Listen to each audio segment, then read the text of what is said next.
방송에서 제공하는 투자 정보는 투자 판단에 대한 조언입니다. 방송에서 제공하는 주식의 가치, 가격 상승 및 가격 하락에 대해서는 방송사에서 보장하지 않습니다.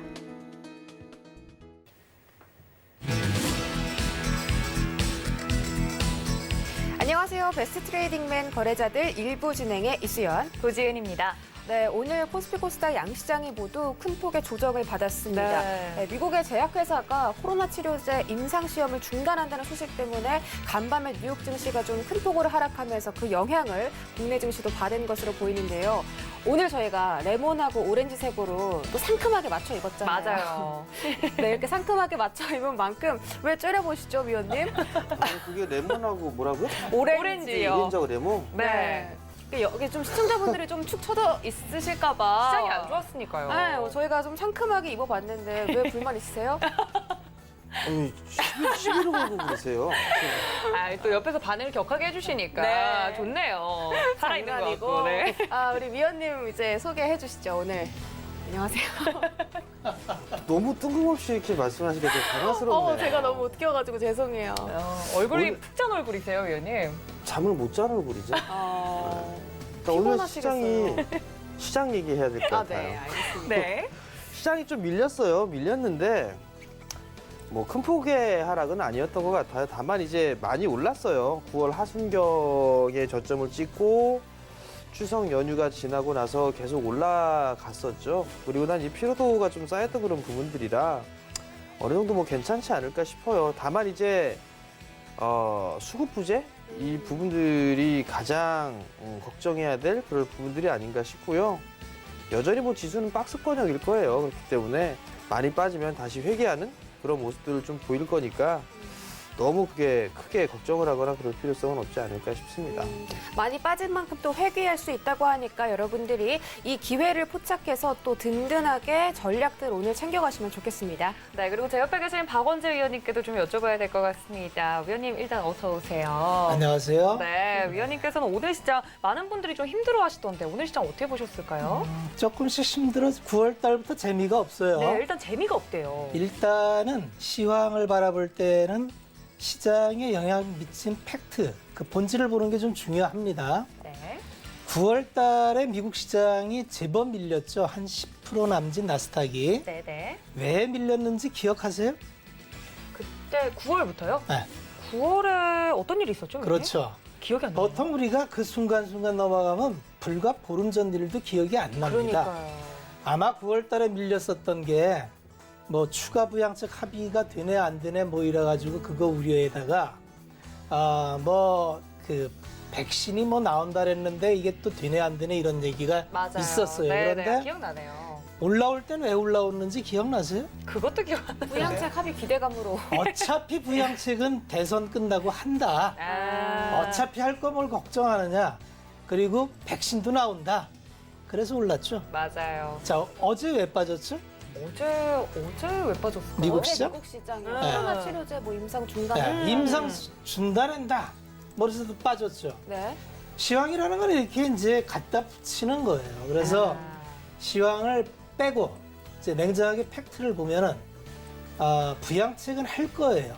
그것도 대규모로 할 텐데 언제 하는 이제 선거가 이제 며칠 안 남았어요. 그렇죠, 3주 미내 남았기 정도, 네. 때문에 지금 타결을 하나 선거 끝나고 타결을 하나 큰 문제는 없을 텐데 우리가 여기서 짚고 넘어가야 될 게 트럼프 대통령이 공공연히 대선 불복을 얘기했어요. 네. 그런데 그 대선 불복을 얘기하는 게 전혀 허무맹랑한 게 아니라 미국의 선거제도는 그 우편제도가 조금의 문제는 있어요. 네. 그러니까 이게 압도적인 승리를 안 하면 대선 불복이라는 상당히 큰 블랙스완이 올 수도 있겠다는 거는 생각을 해야 되고요. 네. 미 대선 이야기를 더불어서 시장 이야기 조금 있다가 더 자세하게 들어볼 수 있을까요, 위원님? 여기서 끝내라고요? 아니 여기서는 예고편만 조금 이야기를 하고 네. 저희가 잠시 뒤에 시장 이야기 시간으로 또 돌아올 거니까 그때 이어서 해주시면 안 될까요? 그러면 이제 마무리하면 되죠. 네네, 알겠습니다. 잠시 후에 다시 들어오겠습니다. 알겠습니다. 의원님들 두 분이 오늘 또 컨디션이 좋으신 것 같으니까 맞아요. 기대가 됩니다. 네. 그럼 본격적으로 거래자들 1부 출발합니다.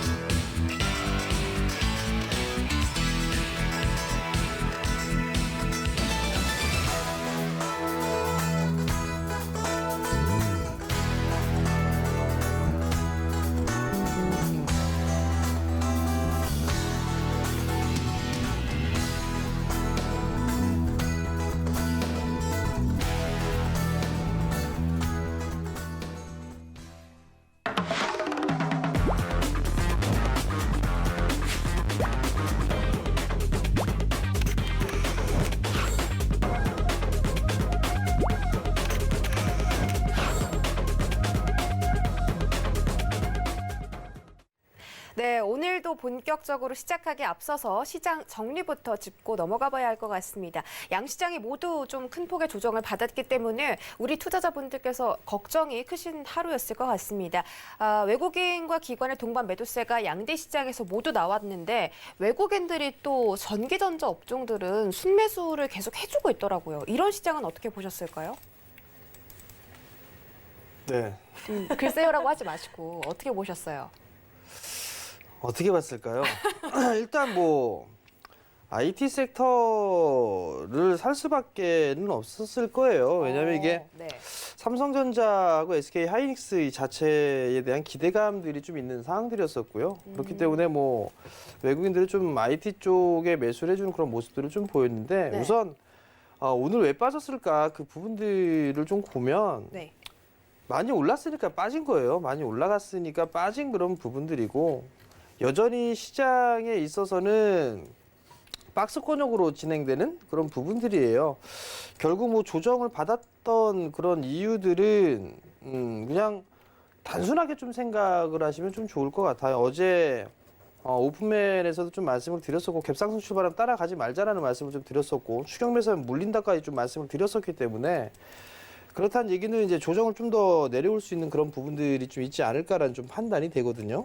사실 뭐 지수 차트를 좀 잠깐 보면 박스권역이에요. 지수를 보면 이렇게 박스권역으로 좀 진행이 되는데 정확하게 고점은 2452.46포인트, 저점은 2267.00포인트 이 자리대의 박스권역이다. 이 부분들이 아니라 그냥 단순하게 좀 보게 되면 과거의 흐름들, 주가의 흐름들을 보게 되면 2012년도 때부터 이 오랜 시간 동안에 박스권역에 있었단 말이에요. 지금 이 사이에서 언더슈팅도 나오고 오버슈팅도 나오고 그런 모습들을 좀 보였던 것처럼 지금도 그냥 이 좁은 박스권역에서 좀 진행이 된다라고 좀 보시면 좋지 않을까라고 좀 판단이 되고 최근 들어서 아까도 말씀을 드렸다시피 많이 올랐어요. 오랜 시간 올랐기 때문에 이 올랐던 그런 부분들에 있어서의 이 며칠 정도의 조정?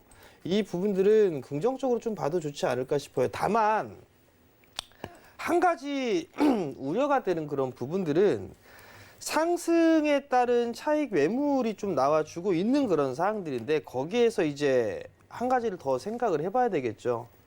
최근 들어서 이 외국인 쪽에 있어서 혹은 기관 쪽에 있어서의 매도가 상당히 좀 공격적으로 좀 나와주는 거, 특히나 기관 쪽에서 공격적으로 좀 나와주는 그런 모습들을 좀 보여주고 있어요. 네. 우리의 연기금님들께서 1,700억대 오늘도 좀 매도를 해 주셨고 외국인도 300억대 오늘 4거래일 만에 좀 매도로 전환되는 그런 모습들인데 거래소는 괜찮은데 코스닥은 조금 더 심해요. 매도의 규모가 더 커지는 그런 모습들이고 그러면 여기서 이제 생각을 해볼 수가 있는 게 양도세에 대한 이 부분들이 만약에 아직까지 확정은 되진 않았지만 3억 원은 기존을 유지를 해 나간다라면 저 개인 쪽에 있어서 이 3억 대주주에 포함되는 그 부분들에 있어서의 물량은 어떻게 될까 그 고민도 시장에서는 하는 것 같아요. 그러다 보니까 최근에 급등이 나왔던 그런 종목군들에 있어서의 매도 물량이 좀 출회가 되는 그런 모습들이 좀 나오는 게 아닌가라고 좀 판단이 되고 많이 못 올랐던 그런 종목군들 쪽으로도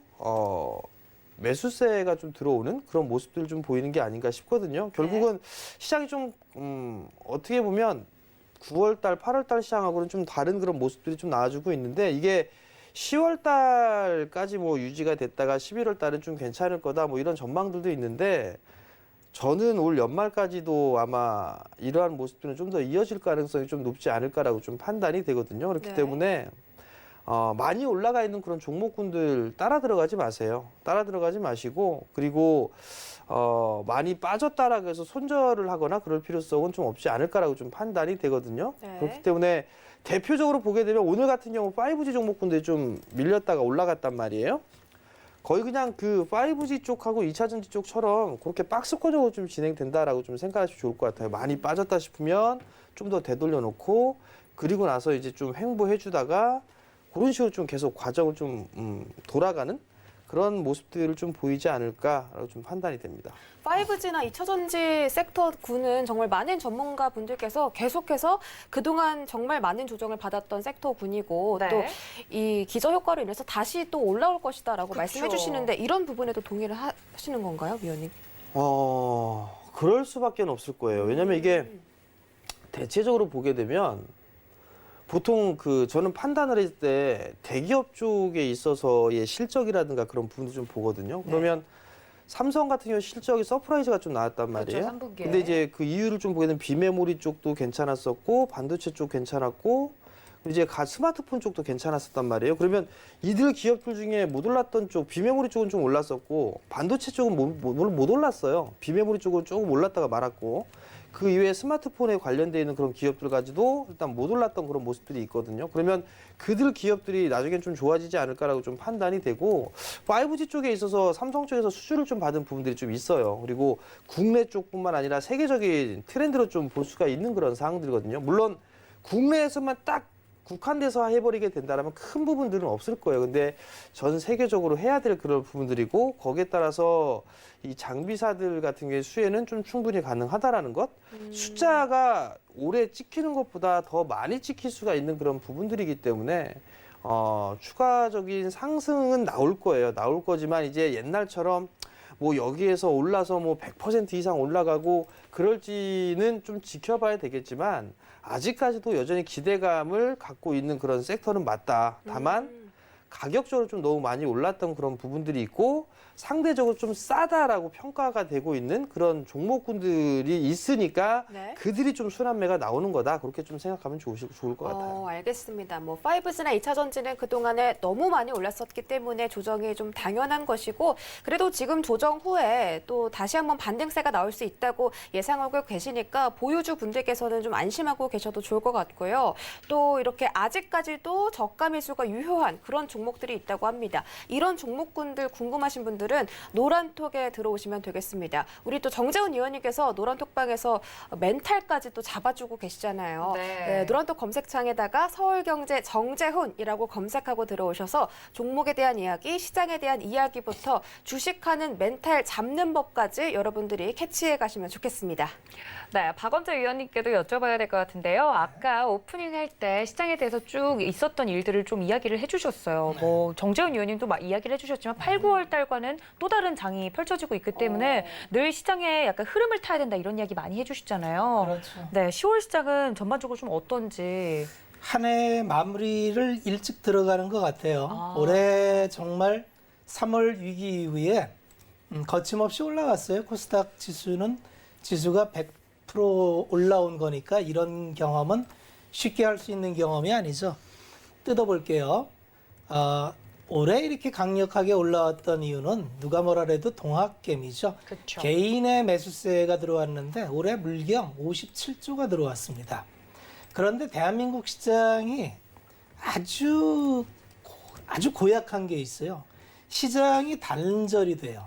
해를 넘길 수 없는 양도세, 대주주 요건 때문에 단절이 되는데 작년, 재작년, 그재작년, 지난 10년 동안은 개인이 항상 순매도였던 시장이었습니다. 네. 양도세는 2016년부터 이제 30억, 20억, 15억, 10억 이렇게 줄어드는데 아주 50억 이상은 빼고 최근에 이제 20억부터 잡으면 직전 3년인데 개인 매수가 없었을 때도 연말이면 12월이면은 그 대주주 확정을 피하고자 하는 회피 물량이 제법 나왔습니다. 근데 올해는 제가 이제 9월 달부터 계속 양도세 회피 물량이 제법 나올 겁니다라고 말씀을 드린 게 17년 만에 최대치의 매수가 들어왔어요. 57조. 그런데 지수도 많이 올랐죠. 이 세금을 내고 싶어 하는 사람은 없는 거죠. 회피하는 게 맞고요. 그렇게 본다면 이제는 한 해에 마무리하는 국면이 너무 빨리 들어온 것 같아요. 9월 달만 하더라도 우리가 미국 나스닥보다 차별적으로 우위에 섰어요. 근데 지금은 나스닥은 전고점을 바라보는데 우리는 계속 음봉 맞고 떨어지죠. 이거는 이미 이제 회피 물량이 작동됐다고 봐야 되고, 그러면 국내 수급에서 개인 수급으로 끌고 왔는데 환율로 보면 외국인이 좀 들어올 만도 한데 외국인은 그럴 마음이 없어요. 네. 그런데 들어오는 점도 다 반도체 편식이죠. 그렇죠. 반도체 편식을 한다는 거는 액티브 펀드가 들어오는 게 아니고 그냥 패시브성으로 대한민국을 사는 그런 게 들어오는 거예요. 그러니까 이 수급을 크게 기대하기는 어렵고 기관은 돈이 없어요. 요새 기관에 누가 돈을 맡기질 않기 때문에 기관은 돈이 없습니다. 그렇게 본다면 개인이 집중 화력을 발휘하지 못하면 이제 여기서 뭐 뻗어가는 장을 기대하기보다는 아마 오늘 5G 돌듯이 순환별로 무너지진 않고 돌 텐데 돌 때마다 일정 부분 좀 현금을 챙겨 놓으시면 보다 싸게 살 기회를 줄 것 같습니다. 그런 전략을 하시고 두 번째는 시장은 이제 이 흐름을 잡는 거는 결국은 수요예요. 네. 3월 달에 처음에 이제 위기에서 벗어났을 때에는 가시적인 수요가 없었죠. 팬데믹으로 모든 게 정지가 됐으니까. 그런데 돈은 넘쳐났죠. 유동성으로. 그래서 미래의 수요를 땡겨오는 꿈의 주식들이 다 갔죠. 그래서 뭐 BBIG라고 이런 기업들이 실적보다도 훨씬 빨리 갔죠. 그런데 8월쯤 들어오면은 실적들이 나오는 내 눈앞에 보이는 수요달이 나타나기 시작해요. 그래서 그때부터는 이제 자동차나 화학이나 뭐 이런 쪽으로 이제 수요가 돌면서 반도체 쪽으로 돌면서 시세가 나죠. 이제 마지막은 아직 회복되지 않은 놈도 어차피 회복될 거 아니야? 이런 기대감이 돌아서 그쪽도 좀 갈 겁니다. 그런데 주된 트렌드는 여전히 아마 유동성 장이 진행된다고 보면 미래 수익을 땡겨오지 않고는 미래 수요를 땡겨오지 않고는 이 유동성을 담을 수가 없어요. 그래서 역시 성장주가 언젠가 바터 차지를 할 텐데 지금은 그 휴지기에 있다 이렇게 보시면 되고요. 전략을 정리해 드릴게요. 이제는 시장과 같이 정리를 해야 됩니다. 크게 욕심 부리지 마시고 본인 계좌에서 좀 수익이 많이 난 거는 좀 챙겨 두시고 순환매가 빠르게 돌 거예요. 돌 때마다 일정 부분 현금을 갖고 계시면 편할 거고요. 지금 너무 무리하게 욕심내지 마십시오. 수익은 시장이 주는 거지 내가 노력해서 내는 게 아닙니다. 요 국면이 넘어가면 다시 한번 또 언제 그랬냐는 듯이 아주 편안하게 수익 날 수 있는 기간이 또 옵니다. 지금은 좀 차분히 관망하면서 대응하자. 이렇게 정리해 드리겠습니다. 네, 위원님께서도 또 자세하게 시장에 대한 이야기 해드렸습니다. 이 시장에 딱 맞는 전략을 또 이야기해드렸으니까요. 만약에 갈피를 좀 못 잡고 있다 하신 분들은 도움 말씀이 되셨을 것 같은데 좀 더 자세한 이야기 궁금하다 하신 분들 노란톡 열어두고 있습니다. 서울경제 박원재 검색을 하시고 들어오시거나 QR코드 카메라 어플로만 비추셔도 입장이 가능하고요. 또 저희 위원님들이 인기가 최근에 너무 많아지다 보니까 위원님들 얼굴을 그대로 갖다 쓰면서 사칭이나 도용을 하는 분들이 계시더라고요. 그런 유사 상품에 여러분들 좀 주의를 하셔야 됩니다. 정말 정품 방에 들어오셔야 저희 위원님들과 이런 이야기를 더 나눠보실 수 있다는 점까지 다시 한번 강조드리도록 하겠습니다. 네, 그렇다면 다음 코너죠. 슬기로운 주식생활 주제 함께 확인하시죠. 노후를 위한 투자할 종목. 2021년이 다가오면서 마음이 급해집니다. 시간이 어쩜 이렇게 빨라지는지 친구들은 집을 샀다고 하고 여기저기 다들 투자 이야기뿐입니다. 노후를 위해선 대체 어떤 주식을 사야 되나요? 네, 항상 제가 있다가 오늘은 또 특별히 우리 지은 앵커님께서 맛깔나게 살려주셨습니다. 네. 고맙습니다.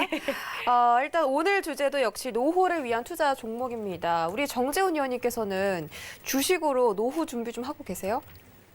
저요? 네.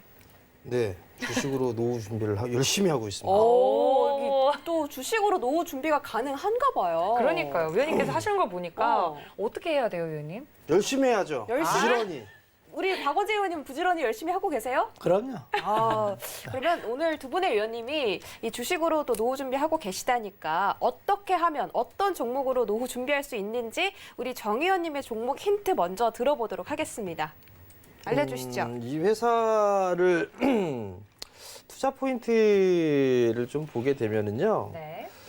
우선 확인해야 될 부분들이 있어요. 좀 안정적인 기업인가 이 부분들을 좀 살펴봐야 되거든요. 근데 이 회사 같은 경우는 실적이 안정적이에요.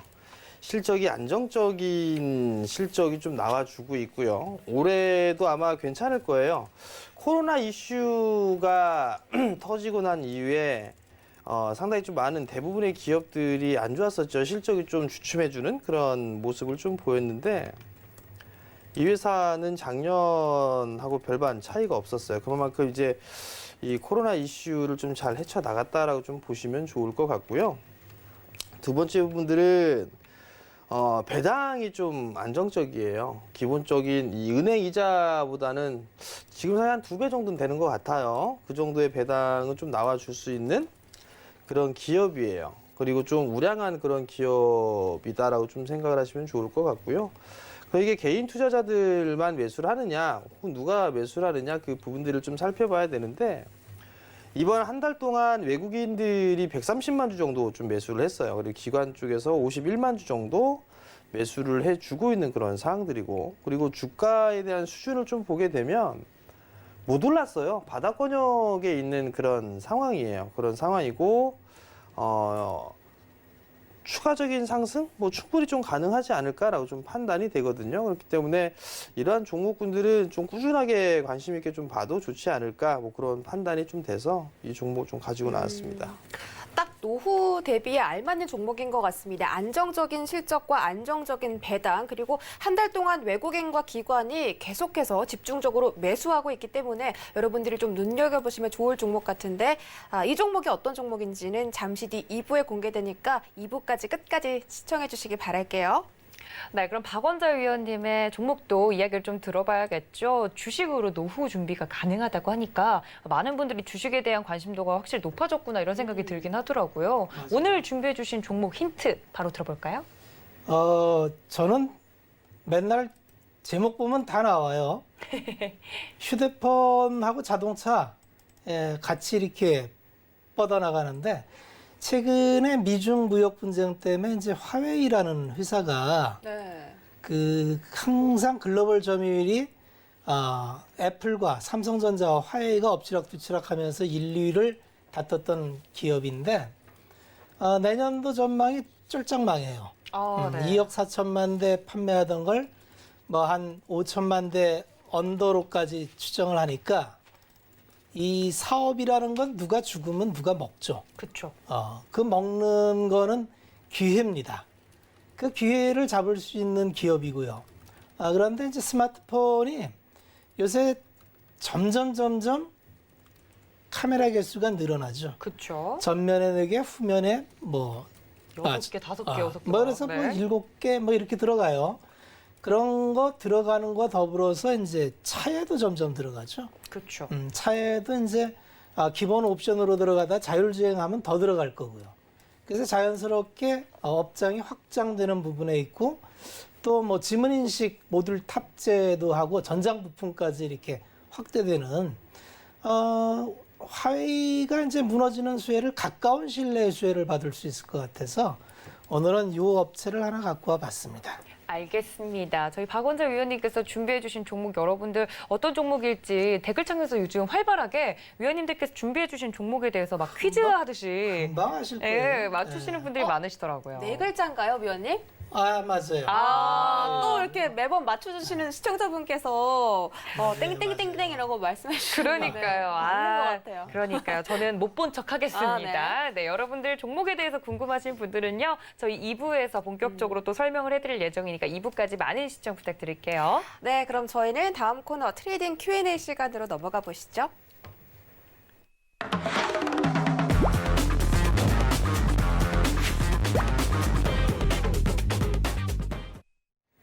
네, 오늘 트레이딩 Q&A 첫 번째 질문입니다.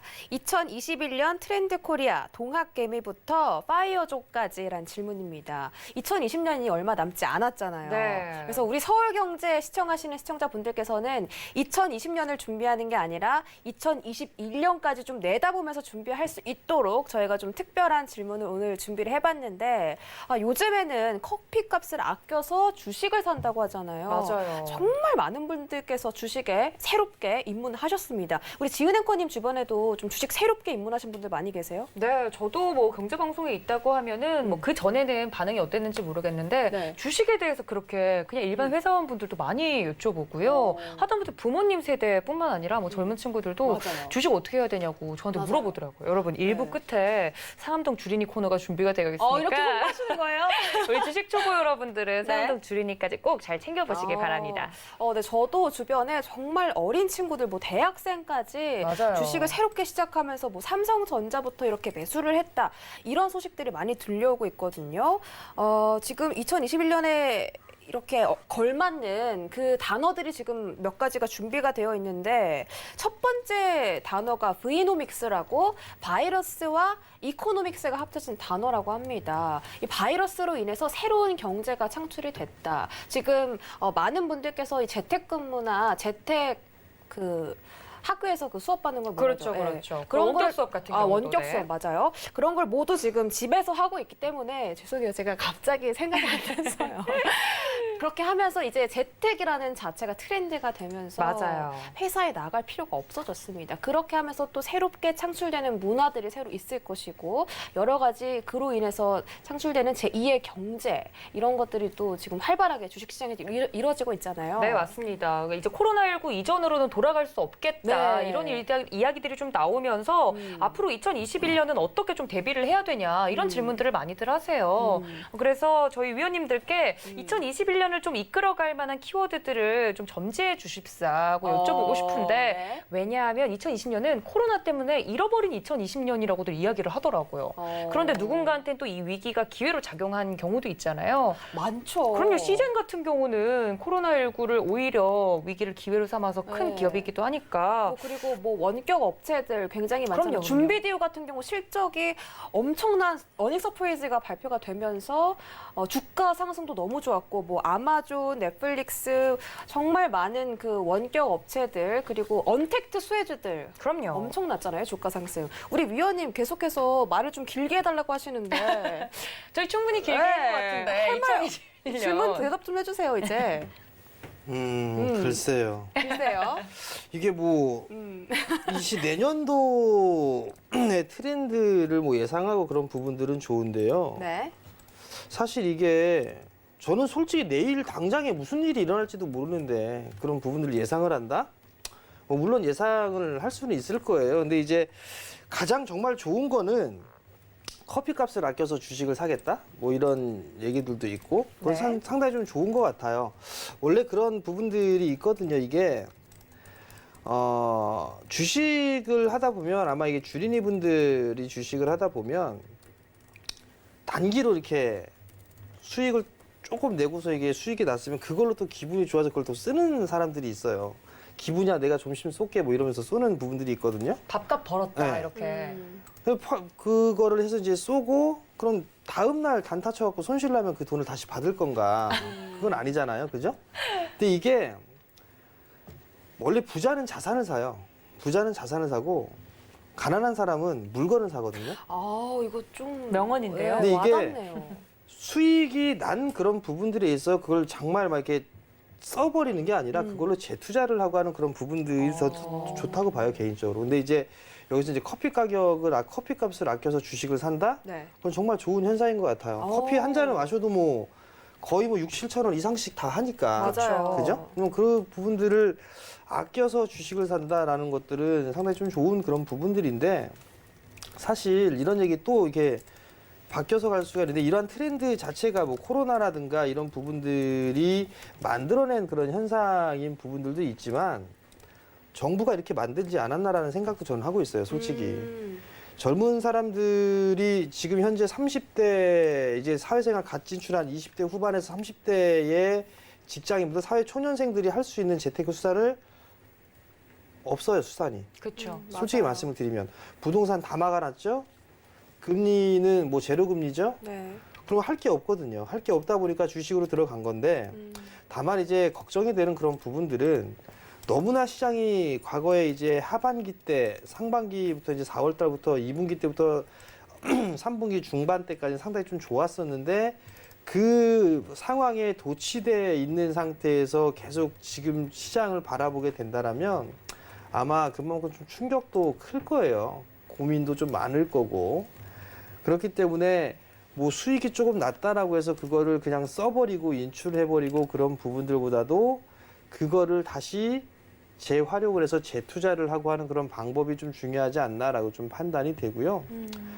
이거는 시장이 수익을 준 거지 내 자신이 뛰어나서 수익을 준 부분들은 아니에요. 그렇기 때문에 공부를 여전히 꾸준하게 좀 하셔야 되는 그런 부분들도 있고 그렇게 하다 보면 좋은 결과는 분명히 좀 나올 수 있다라고 좀 판단을 하거든요. 그리고 마지막으로 한 가지 더 말씀을 드리고 싶은 부분들은 부동산 하듯이 항상 말씀을 좀 드리는 얘기지만 부동산 하듯이 주식하게 되면 망할 일은 없어요. 솔직히 말씀드리면 이것저것 다 체크를 하고 하는 그런 부분들인데 어찌됐든 부동산 투자하듯이 주식을 하고 재투자하는 거 수익 났다고 해서 홀랑 빼갖고 쓰는 게 아니라 재투자라는 그렇게 하면서 자산을 만들어 나가는 늘려나가는 그러한 흐름들을 좀 보이게 된다라면 아마 충분히 좀 좋은 그런 흐름들 모습을 좀 보이지 않을까라고 좀 판단이 되고요. 그다음에 뭐 21년 내년도에 뭐 무슨 이런 여러 가지 뭐 영어로 돼 있는 뭐 그런 부분들이 있더라고요. 원고 보니까 네. 사실 저는 모르겠어요. 저는 잘 모르겠고 그냥 이 많은 글들 중에 하나 딱 들어오는 게 네. 커피 가격 아껴갖고 주식 산다라는 거. 전 그건 정말 좋은 것 같아요. 예전에 그게 있었거든요. 예전에 모 경제 방송에서 광고가 나간 적이 있었어요. 주식으로 적금하세요. 그런 광고가 한번 예전에 나간 적이 있었어요. 그만큼 이게 주식의 열풍이 일었던 그런 부분들이 있었거든요. 그때도 괜찮았었는데 결국 꼭지에서 개인 투자자들이 다 당했어요. 근데 이번엔 바뀌었거든요. 옛날하고는 정반대였거든요. 밑바닥에서 많이 들어왔던 개인 투자자들이 상당히 좀 많았단 말이에요. 그러면 그 마인드를 끝까지 유지해 나가면 저는 결과는 상당히 좀 좋을 것 같아요. 근데 이제 사타 팔았다 하는 그 자체의 매매 거래가 많거나 하게 된다면 오히려 저는 더 나쁜 안 좋은 결과를 좀 내지 않을까라고 좀 판단이 되거든요.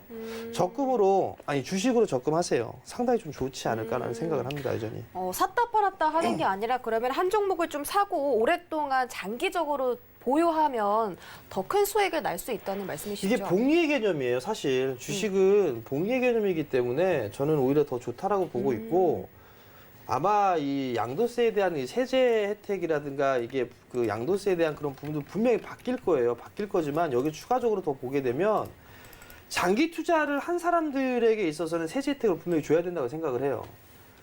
그렇게 해야지만 그래도 투자자들이 늘어나는 그런 모습들을 보이게 되고 건전한 시장이 좀 그나마 좀 건전한 시장이 좀 되지 무조건적으로 세수 확보하려고만 하게 되면 오히려 한국 증시는 더 안 좋지 않을까라고 좀 판단이 되고 부동산에서도 국민들 죽였죠.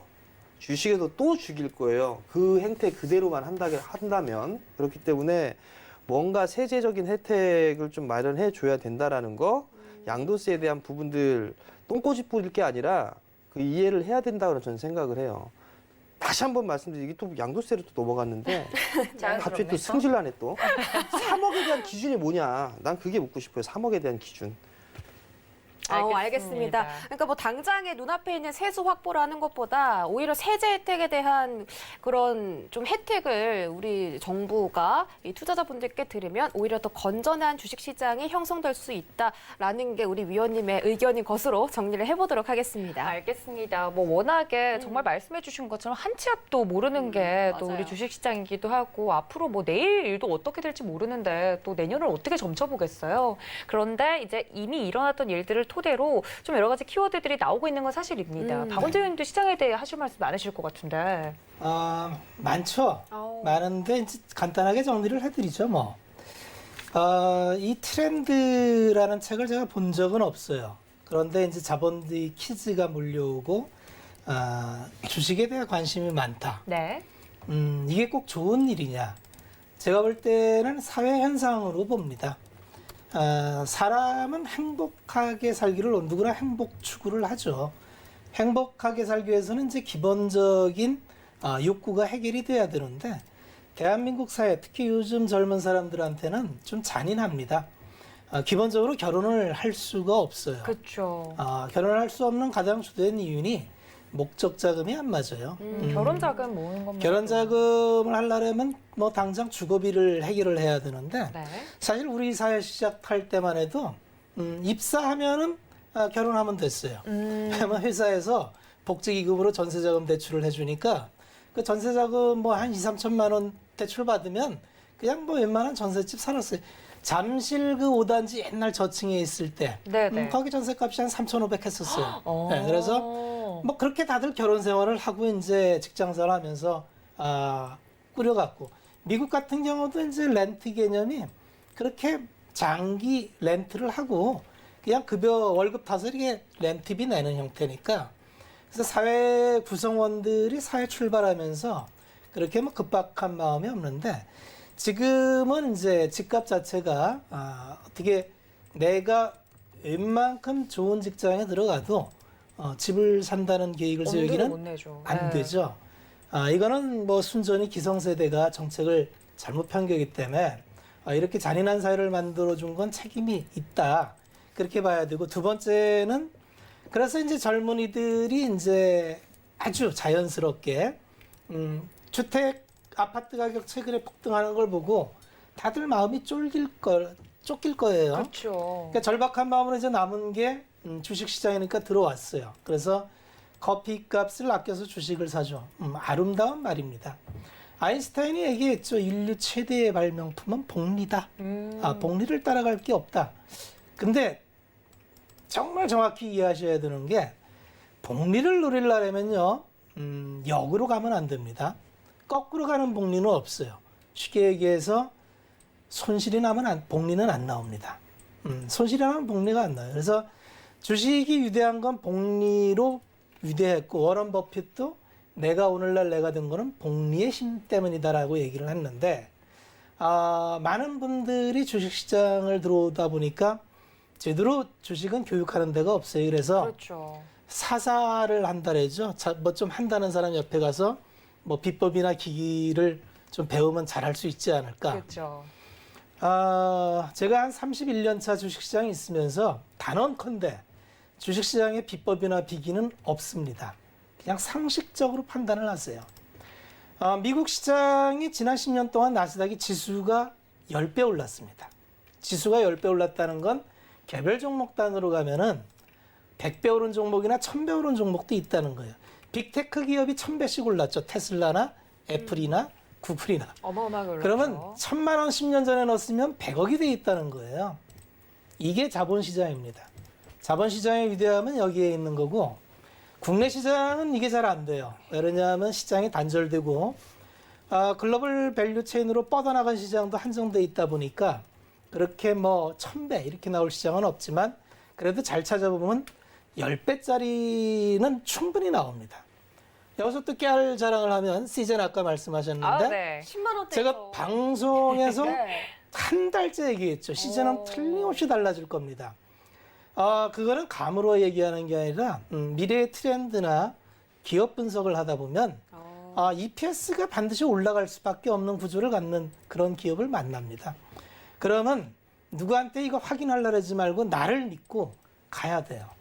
그래서 한 마디를 정리하고 또 다음 마디 가고 그래서 쉴 때 쉬고 또 나올 때 그런 식으로 넘어가야 복리가 나오는 거지 매매를 통해서 복리 내기는 어렵습니다.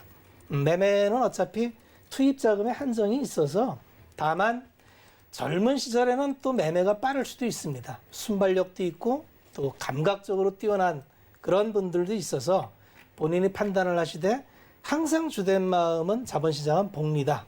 복리는 거꾸로 가지 말아야 복리가 나온다는 것을 꼭 기억하시기 바랍니다. 네, 이렇게 정말 하루가 다르게 달라지는 트렌드 속에서 나는 복리의 힘을 제대로 누리고 있는가라고 여러분들 스스로 자문해 볼 수 있겠습니다. 제가 시즌 이야기를 괜히 예시로 든 게 아니죠. 저희 박원재 의원님께서 시즌 이야기를 해주셨던 것처럼 뭐 10배, 100배, 1000배 다른 사람 이야기가 아닙니다. 정말 그 복리의 힘을 통해서 수익이 나고 있는 분들이 분명히 계시기 때문에 여러분들 과연 내 투자 습관과 앞으로 이 트렌드 흐름에 맞게 난 투자를 하고 있는지 다시 한번 생각해 보는 시간을 가져보셨으면 좋겠습니다. 너무 뜻깊은 그런 질문이었던 것 같습니다. 뭐 국내 시장뿐만 아니라 해외 시장에서도 많은 개미 투자자분들이 이동하는 이유가 복리 효과 때문이라고 하거든요. 이 복리에 대해서 여러분들의 투자 습관 다시 한번 생각해보는 그런 기회가 됐길 바라겠고요. 다음 질문입니다. 디지털 그린 이어서 지역 뉴딜에 75조 원이 투입됐다. 주목되는 업종과 종목은 무엇일까라는 질문입니다. 디지털 뉴딜과 그린 뉴딜 정책에 이어서 문재인 정부가 지역 균형 뉴딜을 발표했는데요. 이 뉴딜 정책에 또 수혜를 입을 새로운 섹터와 종목이 분명히 있을 건데 우리 위원님께서 좀 설명해 주실 수 있을까요? 글쎄요. 시간이 몇 분 안 남았어요. 짧게. 그래서 짧게 해야 될 것 같은데 네. 지금 올라가고 있는 섹터들이 다 그런 섹터라고 보시면 될 것 같거든요. 이게 네. 지역 뉴딜 말만 바꾼 거예요. 균형 발전이라는 얘기거든요. 그럼 정부에서 내놓은 정책에다가 이제 각각의 이제 지역별에 있어서의 고른 성장을 좀 바라는 그런 부분들이에요. 그렇기 때문에 지금 부분들을 보게 되면 뭐 그린 정책, 뉴딜 풍력이라든가 태양광 뭐 이런 쪽 다 포함이 될 거고요. 그다음에 뭐 또 한 뭐 스마트 시티라든가 스마트 그린 산단 뭐 이런 그러니까 4차 산업과 관련돼 있는 그런 부분들을 지역 균형 발전에 좀 포커스를 맞추겠다라는 얘기예요. 그렇기 때문에 이걸 큰 틀로 뭐 쪼개서 보는 부분들도 물론 있겠죠. 지역마다 다르지만. 근데 큰 틀은 지금 현재 정부 정책에서 해놓은 그런 그 정책을 기반으로 해서 보는 게 좀 더 좋을 것 같고요. 아마 이제 새로운 수혜주들이나 뭐 이런 부분들이 좀 나오게 될 거예요. 나오게 될 부분들이 있는데 그 부분들은 이제 어떤 종목이 될지는 좀 풀어봐야 될 그런 과제인 것 같고 지금 현재에서 그게 나왔다라고 해서 또 새로운 테마가 형성이 될까? 그거는 좀 고민해봐야 될 부분들이고요. 저는 반대로 저 75조 어서 구하지? 전 그런 생각이 먼저 들더라고요. 저 75조 어서 만들어낼까? 전 그 생각이 들더라고요. 알겠습니다. 뭐 새로운 섹터가 다시 생기기보다는 현재 올라가고 있는 종목군들에 조금 더 눈여겨보면 좋을 것 같다라고 정리해보도록 하겠습니다. 네, 확실히 정부가 돈을 쏟아붓는 곳에 돈이 일단 모이는 곳에 있어야 또 수익이 나기 마련이니까요. 지역 균형과 발전과 관련된 이런 이야기들에 대해 많은 분들이 관심을 기울이고 있는 것 같습니다. 박원재 의원님, 이러한 섹터군들 눈여겨보는 게 좋겠죠, 역시? 당연히 봐야 되고요. 네. 지금은 위기 상황이죠. 그렇죠. 시장이 실패했어요. 시장이 가격 기능이 작동을 안 해요. 이럴 때는 항상 정부가 시장의 기능을 대신하는데 지금이 그때다. 그러면 이제 우선순위를 좀 둘 필요가 있습니다. 우선순위의 1순위는 확장성을 기준으로 하면 좋아요. 확장성이라고 하는 거는 우리 정부만 하는 거냐? 외국 타국에서도 하는 거냐? 그렇죠. 그 중에 대표적인 게 누가 뭐라 그래도 그린 뉴딜이죠. 그린 뉴딜은 지금 궁합이 잘 맞아가고 있어요. ESG라 그러죠. 환경사회 가버넌스. 앞으로 환경 문제는 이제 지구촌에서 빼놓을 수 없는 이슈가 될 거고요. 이거에 따라서 갑자기 10년 동안 100년 동안 공고에 유지되어 왔던 석유 카르텔이 무너지기 시작하고 있죠. 우리 눈앞엔 지금 우리가 느끼지 못하는 사이에 엄청난 변화가 몰려오고 있습니다. 자, 이거를 누가 잡느냐? 이게 굉장히 중요한데, 그럼 갑자기 왜 이렇게 그 경고했던 석유 카르텔이 깨졌을까요? 이거는 세계의 힘 있는 국가들의 이해관계가 맞았기 때문에 그래요. 유럽은 갑자기 이제 산업 지형이 많이 떨어진 상태에서 자동차 산업 하나 있었는데 테슬라가 자동차 산업에 들어오면서 유럽의 명차성이 금이 갑니다. 유럽은 고민이에요. 차세대 산업을 뭘로 잡을까? 그랬더니 유럽은 강점이 있어요. 북이 60도의 펜벨트 바람이 붑니다. 네덜란드는 풍차의 나라죠. 그렇죠. 해상 풍력이라는 막강한 자원을 갖고 있어요. 그래서 우리는 그러면 수소로 산업을 일으켜야겠다라고 했는데 미국이 이거를 굳이 마다할 이유가 없어요. 미국의 제일 큰 고민은 세일 산업이에요. 세일 산업은 갑자기 없다가 새로 생긴 겁니다. 2012년부터. 그래서 엄청난 양을 쏘아내는데 기본적으로 세일 오일도 있지만 주로 LNG입니다. 이 LNG를 처리를 해야 되는데 이 LNG를 처리하기 위해서는 LNG 주요 소비국이 중국, 일본, 한국이에요. 그런데 여기는 이미 기존에 중동과 이쪽에서 러시아에서 파이프라인으로 수입을 해오죠. 그래서 이걸 가지고 이제 싸우던 중에 갑자기 수소 얘기가 나오니까 그럼 내가 LNG를 수소로 바꿔서 팔면 되잖아. 이게 수소 테마의 흐름입니다. 그런데 우리나라도 다행스러운 게 이 인프라가 있습니다. 그래서 결론을 말씀을 드릴게요. 우리나라에서 진행되는 건 수소를 추출하는 방법은 부생 수소가 있고 그 계질 수소가 있고 수전의 수소가 있습니다. 우리나라는 아마 1번과 2번까지만 할 것 같습니다. 이 안에 밸류체인 단들이 사실 몇 개 안 돼요. 이 안에 제법 기회가 있을 것 같습니다. 잘 찾아보시기 바랍니다.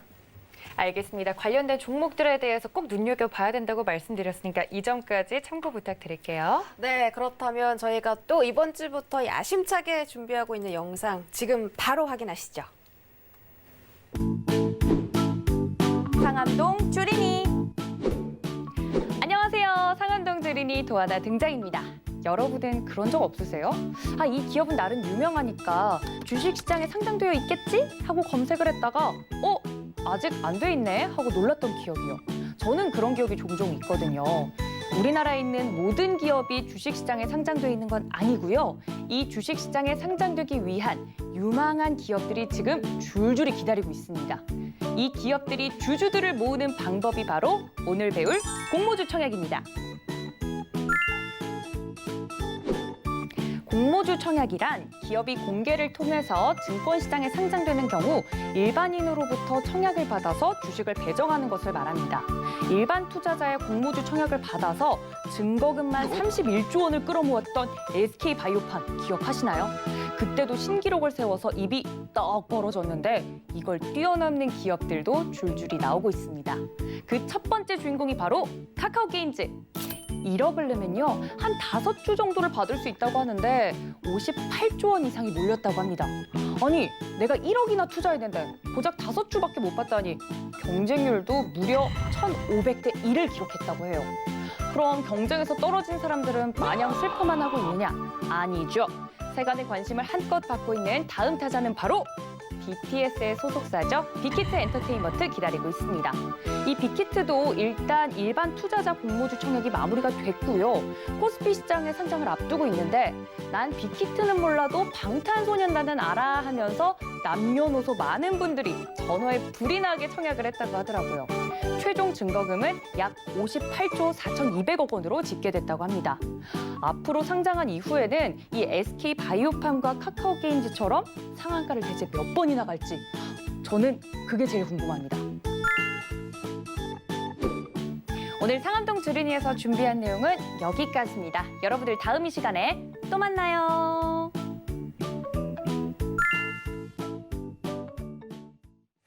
네, 상암동 주린이 한번 지켜보고 왔습니다. 이번에 우리 지은 앵커님께서 설명해 주신 단어가 공모주 청약인데 네. 어떻게 우리 위원님들께서 공모주 청약에 대해서 우리 지은 앵커가 잘 말씀해 주신 것 같아요? 제가 설명 잘 했나요, 위원님? 교과서적으로 잘했네.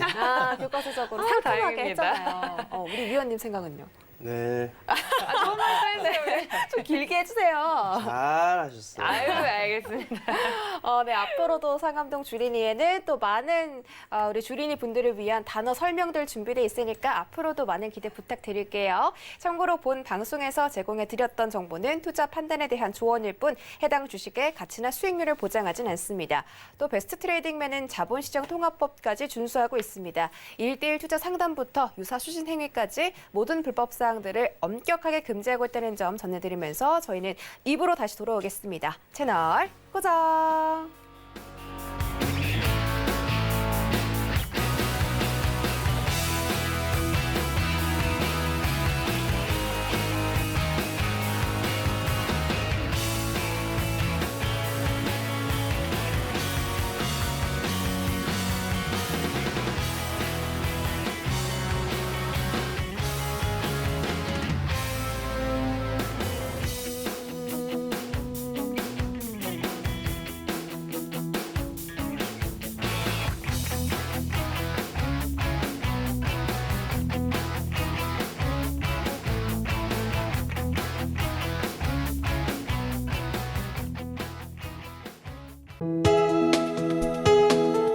본 방송에서 제공하는 투자 정보는 투자 판단에 대한 조언입니다. 방송에서 제공하는 주식의 가치, 가격 상승 및 가격 하락에 대해서는 방송사에서 보장하지 않습니다.